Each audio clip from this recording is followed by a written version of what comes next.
बारगाह रिसालत मुआब सल्लल्लाहु तआला अलैहि वसल्लम में दुरूद पाक का हदिया पेश करें। अल्लाहुम्मा सल्लि अला सय्यिदिना व मौलाना मुहम्मद मअदनिल जूदि वल करम व आलिहि व अस्हाबिहिल किराम व इब्निहिल करीम व बारिक व सल्लिम सलातन दाइमतन सरमदन अबदा। क्या बंगाल वाले हुजूर पाक सल्लल्लाहु तआला अलैहि वसल्लम की शान में इतने नरम लहजे में और आहिस्ते से दुरूद पढ़ते हैं? दुरूद पाक सुनाएं। अल्लाहुम्मा सल्लि अला सय्यिदिना व मौलाना मुहम्मद मअदनिल जूदि वल करम व आलिहि व अस्हाबिहिल किराम व इब्निहिल करीम व बारिक व सल्लिम सलातन दाइमतन सरमदन अबदा। मुझे एहसास है इस बात का, सख्त ठंडियों में आप बैठे हैं, लेकिन किसी बात की फिक्र न करें। मोमिन के दिल के अंदर ईमान की हरारत होती है। इश्क़ मुस्तफ़ा सल्लल्लाहु तआला अलैहि वसल्लम की गर्मी उसे हमेशा तरोताज़ा रखती है। और ये ठाटे मारता हुआ मजमा रात की इस तारीकी में किसी दुनियादार को देखने के लिए या किसी इलेक्शन के कैंपेनिंग में नहीं आया है, ये सिर्फ मेरे मुस्तफ़ा के नाम पर आया है। तमामी हज़रात का एक ही मकसद है, अपने नबी पाक सल्लल्लाहु तआला अलैहि वसल्लम की बारगाह में खिराज अकीदत पेश करना और उनकी तारीफ व तौसीफ और कमालात सुनना। और हम मिंबर से भी यही चाहते हैं कि फजूल गोई और इधर उधर की बातें ना हो।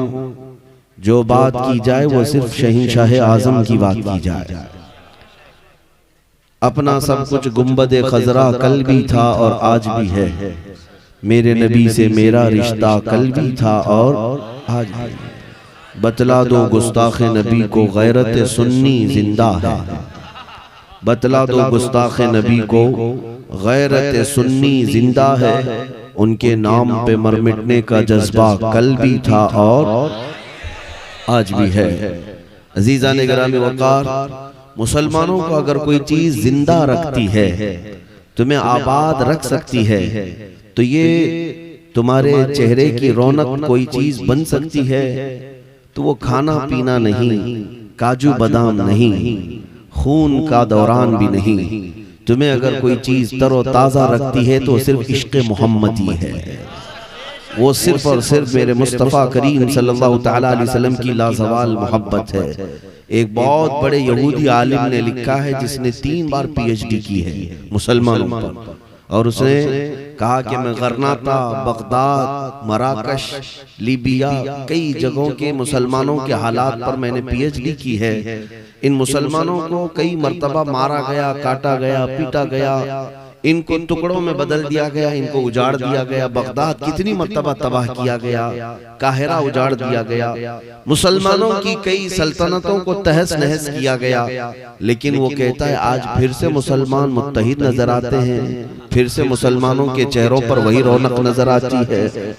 इनको बड़ी बड़ी ताकतें, चंगेज हो, हलाकू हो, पता नहीं कौन कौन से जालिम आए, इनके खोपड़ियों से मीनार तक तामीर कर दिए, इनके खून से दरियाए दजला को लाल तक कर दिया। लेकिन आज फिर हम जिस चप्पे में भी देखते हैं, ये मुसलमान अपनी शान के साथ नजर आते हैं। आज भी इनकी मस्जिदों से, मीनारों से अजान की आवाज वैसी गूंजती है जैसे 1400 साल पहले गूंजती थी। आखिर कौन सी चीज है जो इनको 1000 टुकड़ों में तब्दील होने के बाद भी एक चीज जमा कर देती है? इनको बे औलाद करने के बाद, इनके बच्चों को यतीम करने के बाद, इनकी बीवियों को बेवा करने के बाद, फिर कौन है जो इन्हें जमा करता है? कौन सा बादशाह है जो इन्हें जमा करता है? उस रिब्बी यहूदी ने अपनी किताब में लिखा है, ये मुसलमान 1000 बार टूटे, 1000 बार बिखरे, इनको कोई बादशाह जमा नहीं कर सकता। इनको जो चीज जमा करती है वो ताजदार मदीना की मोहब्बत है। इसी को तो इकबाल ने कहा था, ये फाका कश मौत से डरता नहीं जरा, रूहे मोहम्मदी इसके बदन से निकाल दो। यूरोप क्या कहता है जानते हैं? पूरे यहूदी ये कहते हैं, ये फाका कश मौत से डरता नहीं जरा।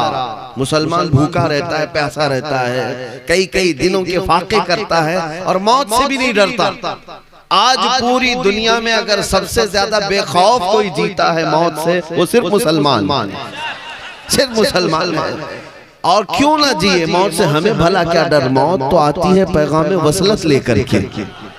हमारे लिए मौत कोई खौफनाक पैगाम नहीं है। मोमिन जीता ही है उस रात के इंतजार में कि मलकुल मौत आए और मेरे नबी से मुझे करीब कर दे। हाँ, मौत मोमिन के लिए दर्दनाक हादसा नहीं है, खौफनाक भयानक हादसा ख्वाब नहीं है। मोमिन जीता है कि वो अपने नबी पाक से मुलाकात करे। इसीलिए शायर ने कहा है शबे गौर भी उसी गुल से मुलाकात की रात, यानी कब्र की रात भी जो है मोमिन के लिए उस गुल से मुलाकात की रात होती है। मैं जो बात अर्ज कर रहा था वो ये है कि इकबाल कहता है ये फाका कश मौत से डरता नहीं जरा, रूहे मोहम्मदी इसके बदन से निकाल दो। इस्लाम को दे करके अजम के, अरब को दे करके अजम के तखय्युलात, इस्लाम को हिजाज और यमन से निकाल दो। पूरे यहूदियों ने ये फैसला किया कि अगर इनको खत्म करना है दीन से तो इनके चेहरे नोच करके नहीं, इनकी मस्जिदें तोड़ करके नहीं, इनके बच्चों को कत्ल करके नहीं, ये फिर आबाद होते रहेंगे। इनको अगर खत्म करना हो तो इनके सीने से वो मोहब्बत मुस्तफ़ा खत्म करो, ये खुद मर जाएंगे। आज दुनिया इसी पर पूरी ताकत सर्व कर रही है। एड़ी चोटी का जोर जो लगाया जाता है वो इसी बात पर। आप क्या समझते हैं ये जो गुस्ताखियां हो रही हैं ये सिर्फ और सिर्फ अनजाने में होने वाली, अनहोने में होने वाली नहीं, बाज़ाब्ता प्री प्लान्ड होती हैं, पूरा मंसूबाबंदी के साथ। करोड़ों मुसलमानों के ईमान के बुखार को चेक करने के लिए ये मेरे नबी की शान में तौहीन करते हैं और देखते हैं कि अभी इनके अंदर मर मिटने का जज्बा कितना बाकी है। फिर जब हर जगह से आवाज आती है तो 100 साल के लिए दरिंदे फिर सो जाते हैं, फिर सोचते हैं कि नहीं अभी ये मोमिन जिंदा है, अभी ये मुसलमान जिंदा हैं। जिस दिन मुसलमान मेरे नबी पाक की शान में तौहीन बर्दाश्त करने लग जाए तो दुनिया समझ जाएगी कि ये मरे हुए लोग, ये मरे हुए हैं। अब इनकी मस्जिदें क्या, खानकाहें क्या, दरगाहें क्या, इनके औरतें बच्चे क्या, सब मिटा दो, ये कुछ नहीं कर सकेंगे। इसलिए कि तारीख गवाह है जो कौम अपने नबी पाक के लिए नहीं खड़ी हो सकती वो अपने औलाद और बच्चों के लिए भी कभी नहीं खड़ी हो सकती, ना अपनी इज्जत के लिए ना अपने घर बार के लिए, कभी नहीं। तुम्हारे अंदर अगर अल्लाह ताला ने आज ताकत और कुव्वत अता किया है तो इसलिए कि तुम उसके महबूब की उम्मत हो। और अल्लाह तबारक व तआला ने एक वादा फरमाया है, कान हक़्क़न अलैना नस्रुल मुमिनीन, हमने अपने ऊपर लाजिम किया है कि मदद करेंगे तो ईमान वालों की मदद करेंगे। अल्लाह ताला की मदद तुम्हारे साथ है। लिहाजा ऐ मुसलमानों, एक बात मेरी सुन करके चलो और फिर मेरी गुफ्तगू आगे बढ़ाता हूँ। आज ये आपके जीने और मरने का फैसला है। आज आपका वो टर्निंग पॉइंट है कि यहां से अगर खता कर गए तो बरसों चले जाएंगे। ये मोड़ ऐसा आ चुका है, पूरे हिंदुस्तानी मुसलमानों से मैं मुखातिब हूं। यह ऐसा टर्निंग पॉइंट है कि यहां से अगर मुड़ गए गलत रास्ते की तरफ तो बरसों चले जाएंगे वापस आने के लिए। आज एक बात की तरफ मैं सबको बेदार करना चाहता हूं, वो ये है कि अगर अपनी औलाद को या अपने मातहतों को कोई वसीयत कर सकते हो तो ये वसीयत जरूर कर लेना कि बेटा घर में अगर खाना पानी न मिले तो सब्र कर लेना, कपड़े न मिले सब्र कर लेना, घर जायदाद अगर तुम्हें विरासत में न मिली तो सब्र कर लेना, दुनिया की कोई कुर्सी और तख्त ताकत न मिले सब्र कर लेना, हर नेमत के न मिलने पर तुम सब्र कर सकते हो। लेकिन ए मोमिनो, अपनी औलाद को, अपने मातहतों को ये वसीयत जरूर करना, सारी चीजें ना मिले सब्र कर लेना, सब्र कर लेना। इस्लाम सब्र की तलकीन देता है, लेकिन मुस्तफा करीम की इज्जत पर तौहीन हो तो कोई सब्र ना करना, कोई कंप्रोमाइज ना करना। यहाँ मसलहतें और हिकमतें बीच में नहीं लाना। जैसे आज बास वो जर खरीद लोग, हो सकता है हमारी जमात में वो गद्दार मुनाफिकीन बैठे हों जिनको ऐसा लगता है कि नबी पाक की तौहीन भी एक आम सी बात है, होती है तो हो लेने दो, हम अपने अमन और शांति की बात करेंगे। कौन से अमन की बात करेंगे? हुजूर पाक सल्लल्लाहु ताला अलैहि वसल्लम की शान में गालियां दी जाएं, गुस्ताखियां की जाएं, और अगर कोई हमारा लीडर ये कहे कि मुसलमानों सब्र करो सब्र करो, उसे आप जवाब में ये कहें सब्र यहाँ पर नहीं सिखाया जाता, सब्र मौत पर करने की तलकीन इस्लाम ने की है, घर बार लुट जाने पर भी सब्र की तलकीन की है। लेकिन तुम्हें पता है अगर तुम इन औकात में भी कहोगे कि चुप रहो तो फिर बिलाल हबशी की रूह भी चीखेगी, खुबैब इब्न अदी की रूह भी चीखेगी कि मुस्तफा करीम की इज्जत पर उन्होंने कोड़े भी खाए, जिस्मों को छल्ली भी कर लिया, और मुसलमान अपने घर में नरम ग़िज़ाएं खा करके सब्र की तलकीन करता है। मेरे अजीजों, तुम्हें पता है जंग उहद में मेरे आका सल्लल्लाहु ताला अलैहि वसल्लम के डिफेंस में, उनके दिफा में एक सहाबी रसूल खड़े थे अबू कुतादा, जिनके जिस्म पर 80 तीर लग गए थे, 80 तीर आ गए, लेकिन वो हटने का नाम नहीं लेते थे। नामों से रिसालत की हिफाजत का मतलब समझते हो? हुजूर पाक की शान की हिफाजत का मतलब, उस सहाबी ने 80 तीर अपने जिस्म पर लिए, यहाँ तक के एक तीर ऐसा आया कि उनकी आंख में चला गया और उनकी आंख की पुतली बाहर आ गई, उनकी आंख की पुतली बाहर आ गई, और पीछे रसूल पाक सल्लल्लाहु ताला अलैहि वसल्लम जलवाबार हैं। पूछो उस सहाबी को, उनका भी तो घर बार था, उनके भी बीवी बच्चे थे, आप घर में बैठ गए, मसलहत थी, क्यों अपनी जान जोखिम में डाल करके 80 तीर जिस्म पर ले लिए?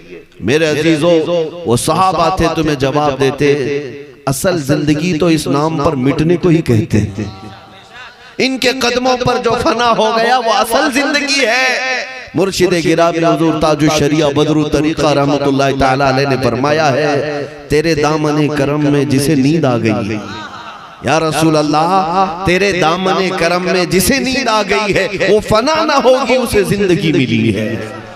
अगर हकीकी जिंदगी चाहते हो तो मर मिटो उनके कदमों पर, हाँ जान दे देना ये मुर्दा होने की अलामत नहीं है। 14 सदियों बाद भी हमारे मजमू में हुसैन जिंदा है, नहीं जिंदा है, इमाम अहमद बिन हम्बल जिंदा है, वो 1000 कोड़े खाए, इमाम आजम अबू हनीफा आज भी हमारे मजमू की रौनक है।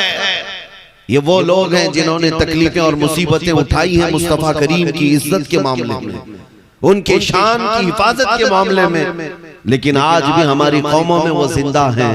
मुजद्दिद अल्फसानी जिंदा है, इमाम अहमद रजा खान जिंदा है। मेरे अजीजों, एक बात याद रखना, जो उस नाम पाक की हिफाजत के लिए जीता है, मौला उसके नाम को हमेशा के लिए कायम रख देता है।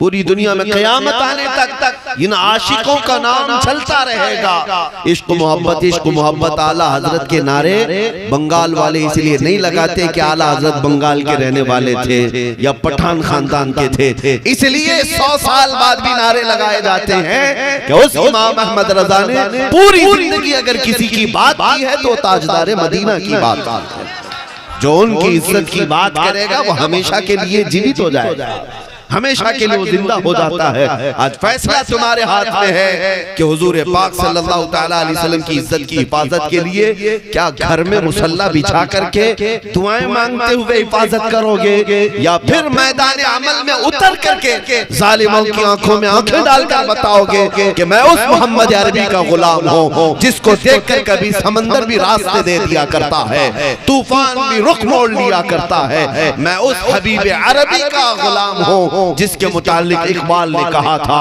टल न सकते थे जंग में अगर अड़ जाते थे, पांव शेरों के भी मैदान से उखड़ जाते थे, तुझसे सरकश हुआ कोई तो बिगड़ जाते थे, अरे तेग क्या चीज है हम तोप से भी लड़ जाते थे। बुज़दिलों का नाम मुसलमान नहीं हो सकता, डरपोक कौम का नाम ईमान वाले नहीं हो सकते। ईमान लाता है बशाशत कल्ब, ईमान लाता है बेखौफी दुनिया से, क्योंकि मुसलमान जब सजदे में जाता है तब अल्लाहु अकबर कहते जाता है, जब सजदे से उठता भी है तो अल्लाहु अकबर की सदा लगाता है। क्या मतलब है? मुसलमान का ईमान सिर्फ इतना है कि अगर कोई बड़ा है तो सिर्फ अल्लाह बड़ा, अल्लाह सबसे बड़ा है। जो मुसलमान अल्लाह को सबसे बड़ा मानता है वो फिर दुनिया की ताकत को बड़ा कभी तस्लीम नहीं कर सकता।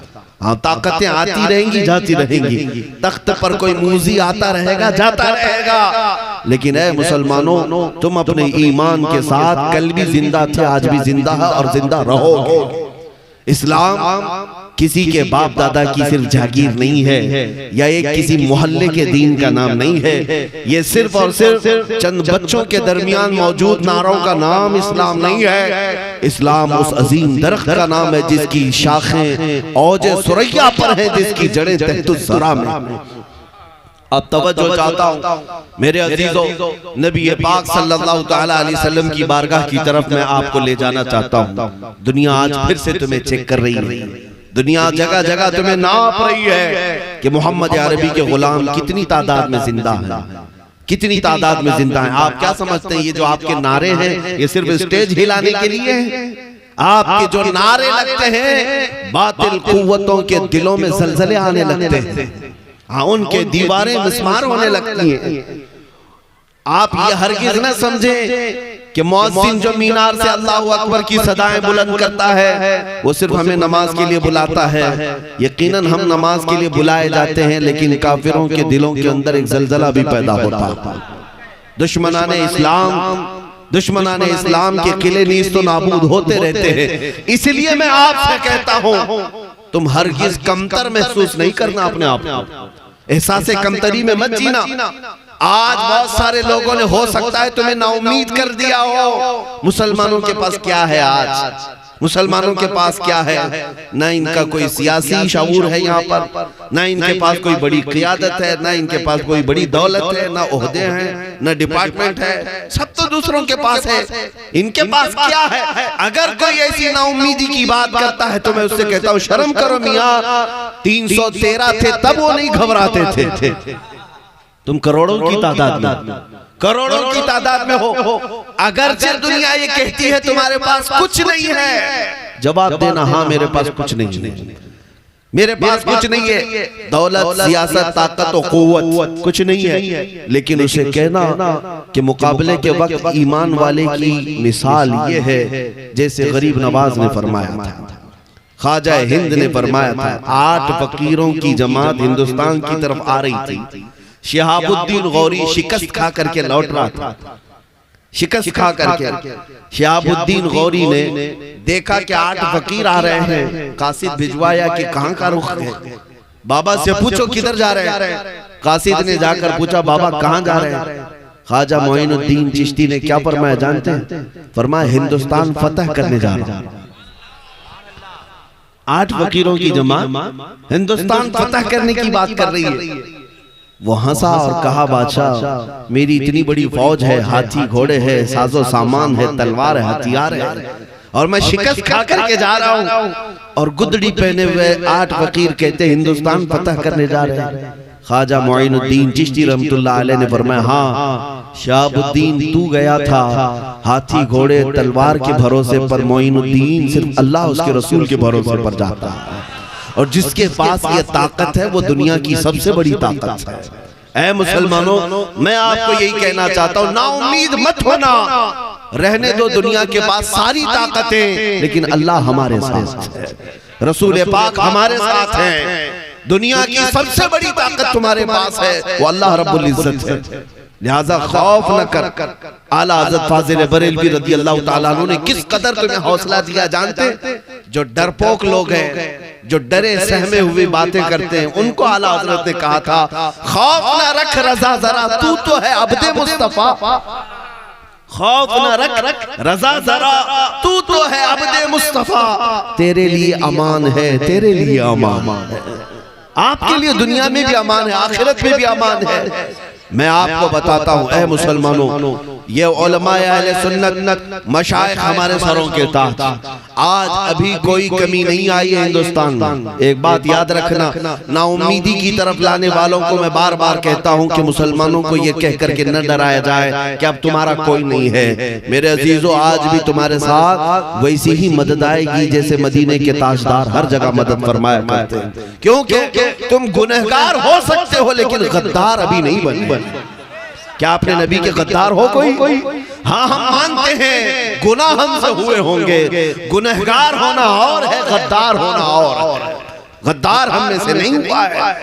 मैं आपको तहदीस नेमत के तौर पर एक बात कह दूं, मेरे पीछे पूरी ताकतें लगा दी गई, दिल्ली से लेकर मुंबई तक, मुंबई से लेकर कर्नाटक तक बड़ी बड़ी डिपार्टमेंट के लोग रोजाना चेकिंग करने के लिए, स्कूटनी के लिए टीम तश्कील दी गई कि इनकी जायदाद देखो, रेवेन्यू डिपार्टमेंट वालों को भेजा गया, जमीनें देख लो कितनी बनाया है, और नाजायज आमदनी कहां से कुछ आई है, बैंक के अकाउंट खोल करके देख लो, खाते देख लो, सारी चीजें देख ली, मिला तो कुछ नहीं। और उसके बाद बैक सपोर्ट किसका है, कौन से नेता के साथ इनका ज्यादा ताल्लुक है, कांग्रेस के साथ, बीजेपी के साथ, हिमायम के साथ, कौन से नेता। अजीब इत्तेफाक है कि हमेशा से कभी इन लोगों से मेल जोल रहा ही नहीं है।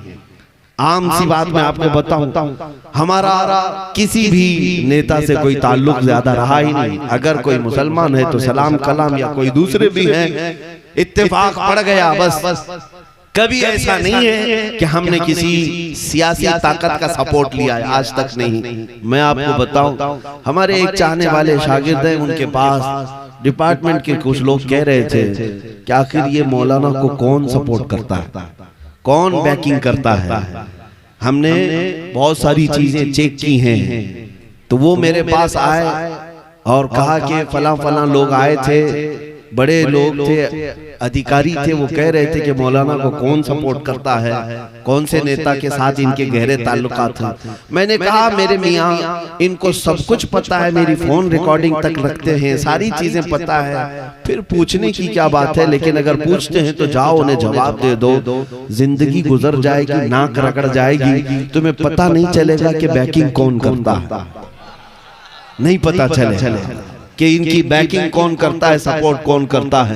वो घबराया हमारा शागिर्द और कहा क्या कोई सीक्रेट मसला है, बाहर की कोई ताकत है। हमने कहा मियाँ वो यहाँ की बात कर रहा है, यहाँ की बात कर रहा है, दुनिया की। हमें आला हज़रत के घराने ने कयामत के दिन भी सिखाया, कयामत के दिन के बारे में भी हम डरते नहीं हैं कि इमाम ज़मान फाजिल बरेलवी के बिरादर गिरामी हसन रजा बरेलवी फरमाते हैं, ढूंढा ही करें सदरे कयामत के सिपाही।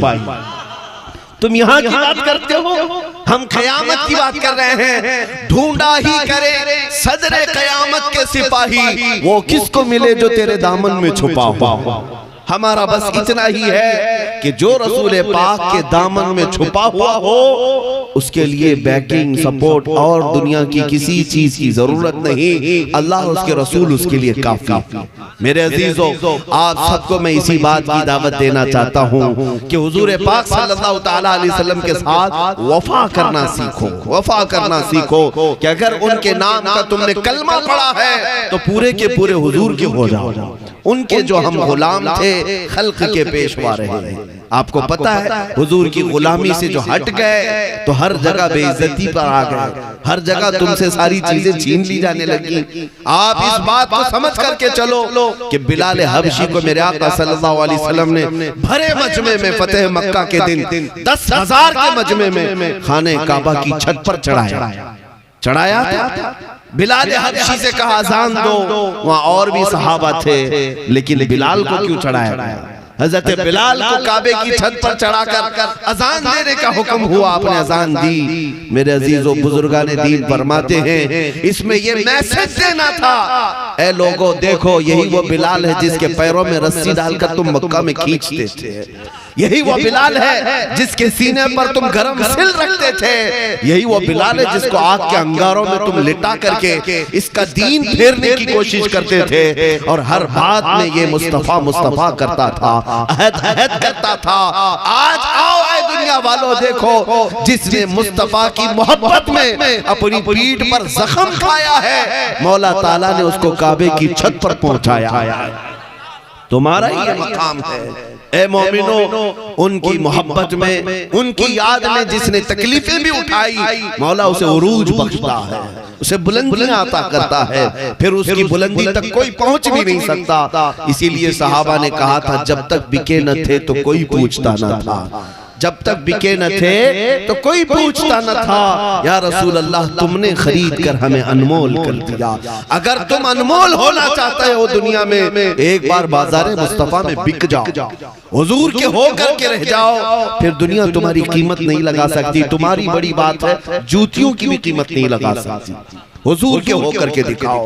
आज मुझे अफसोस इस बात का है कि वो नौजवान जो लब्बैक या रसूल अल्लाह के नारे भी लगाता है, मेरे मुस्तफा पर मर मिटने के दम भरता है, हम में से हर कोई ये कहता है कि या रसूल अल्लाह मेरी जान आपके लिए हाजिर है। लेकिन मैं आपसे पूछना चाहता हूँ नौजवानों, हुजूर पर जब जान दे सकते हो तो कुछ गुनाह क्यों नहीं छोड़ सकते?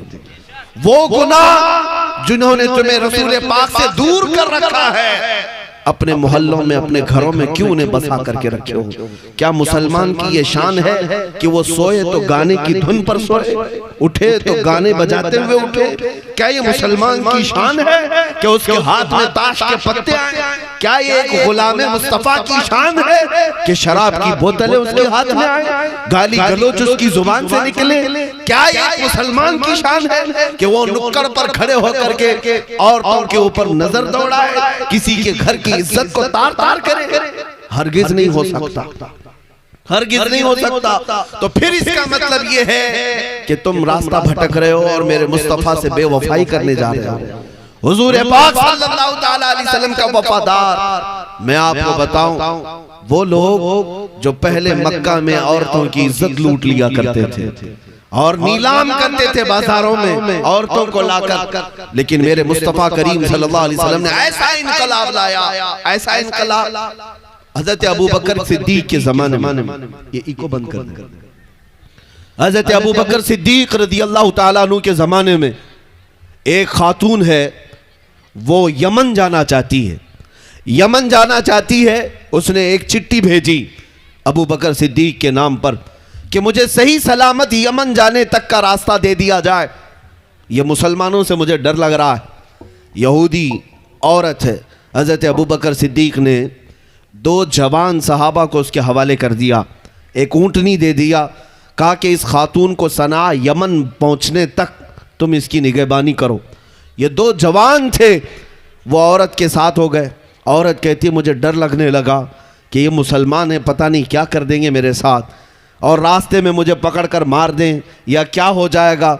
आम तौर पर जो लोगों का जहन बना हुआ था, यहूदी खातून ये कहती रही, और ये दोनों नौजवानों ने उसे ऊंट पर सवार किया, मदीने से यमन के रास्ते तक चल पड़े।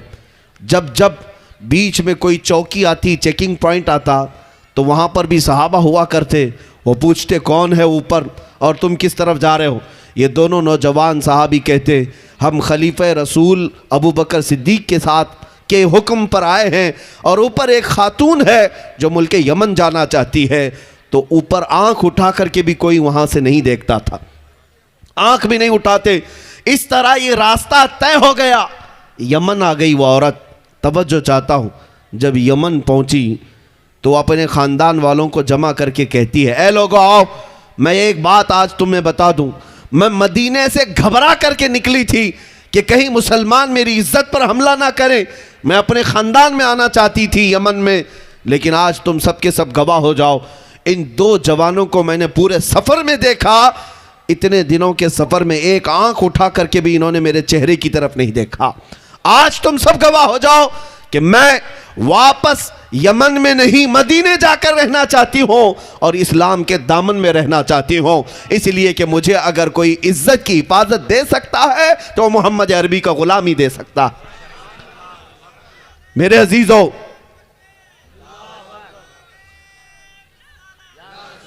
दुनिया को आज भी ये बताने की जरूरत है कि तुम औरतों की इज्जत पर डाका डालने वाली कौम में से नहीं, बल्कि मोहम्मद अरबी के गुलाम हैं जो हर औरत को बहन समझकर उसकी इज्जत की हिफाजत करते हैं।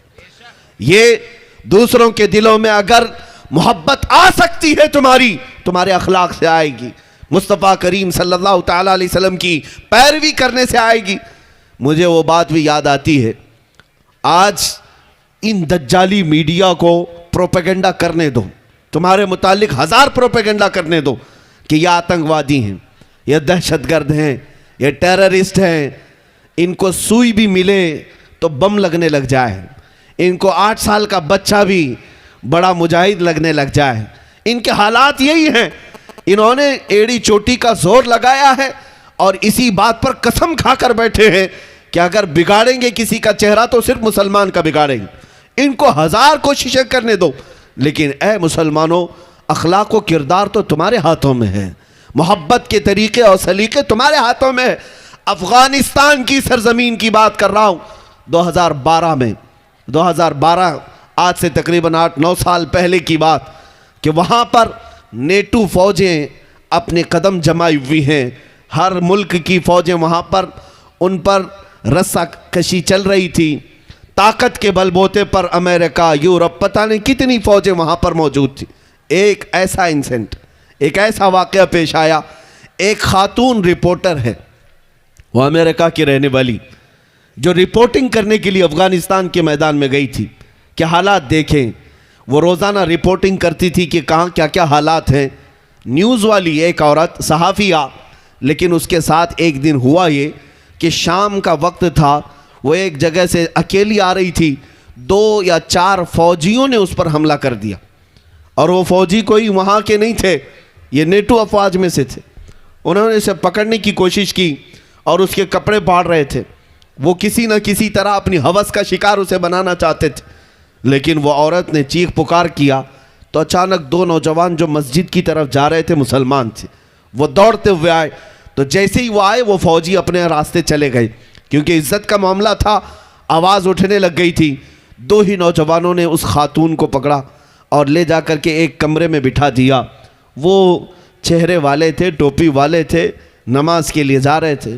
अब ये खातून लिखती है कि हमारे फौजी जो हमला किए थे, थोड़ी देर के लिए मुझे कशमकश थी, लेकिन उससे ज़्यादा डर तो ये अफ़गानी मुसलमानों से था मुझे।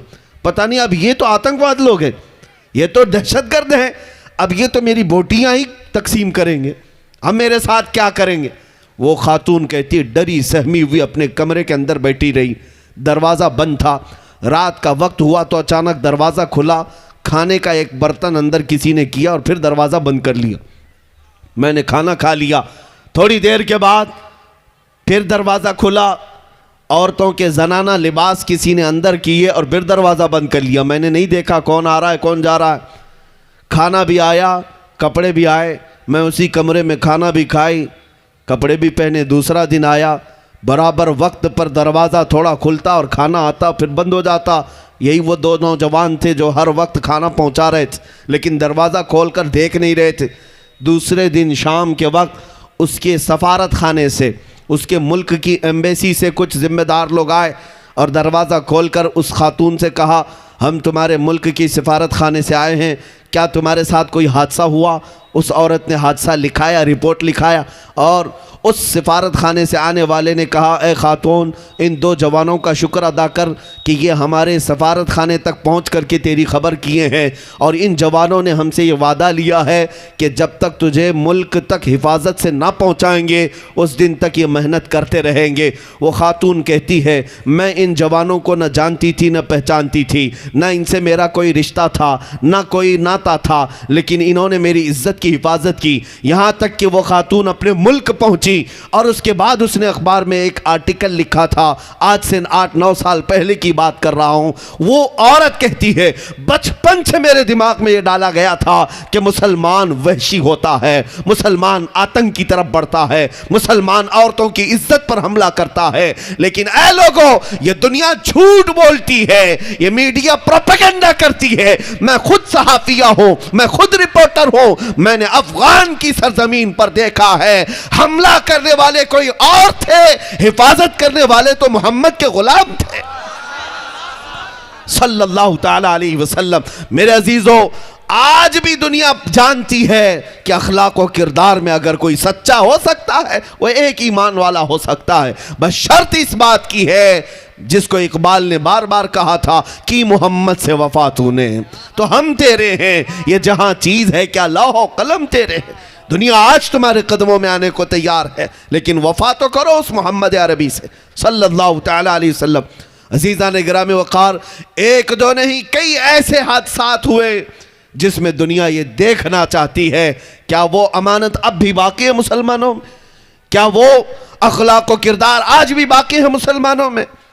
तुम्हें साबित करने की जरूरत थी अपने मोहल्लों से, अपने मजमे से, अपने मुआशरे से उन नासूरों को खत्म करो जो तुम्हें ताजदार मदीना से दूर कर रहे हैं, जो तुम्हें अपने नबी से दूर कर रहे हैं। उन तमाम बेहयाइयों को अपने मुआशरे से निकालो। हुजूर पाक सल्लल्लाहु ताला अलैहि वसल्लम की मोहब्बत में जीने मरने वाला मुसलमान कभी ऐसी चीज को अपने घर में पनपने नहीं दे सकता जो उसे मुस्तफ़ा की रजा में खलल पैदा करे। आज आपको एक मिसाल देता हूं, गाने बाजे टेलीविजन, औरतें मुकम्मल जिंदगी ये समझ बैठी हैं कि सीरियल कभी नागा नहीं होना चाहिए, कज़ा नहीं होना चाहिए। चाहे नमाजें छूटती हैं छूटने दो, फिल्म कभी छूटना नहीं चाहिए। नौजवान बच्चों के हालात ये कि रात के वक्त इनके हाथों में मोबाइल आया और गेम खेलते खेलते सुबह होने लग गई। फजर की अजान और नमाज की तरफ दुनिया के मुत्तकी चले गए, लेकिन ये रात भर गेम खेलने वाला अपने बिस्तर पर पैर पसारे सो गया। इसे एहसास तक नहीं कि इसे अल्लाह तबारक व तआला बुला रहा है। इसके नबी पाक की आंखों की ठंडक नमाज में है। मेरे अजीजों, जिन चीज़ों ने तुम्हें मेरे मुस्तफ़ा से दूर कर रखा है उन चीज़ों से तुम्हें नफरत आज करनी होगी, आज उनको अपनी ज़िंदगी से दूर करना होगा।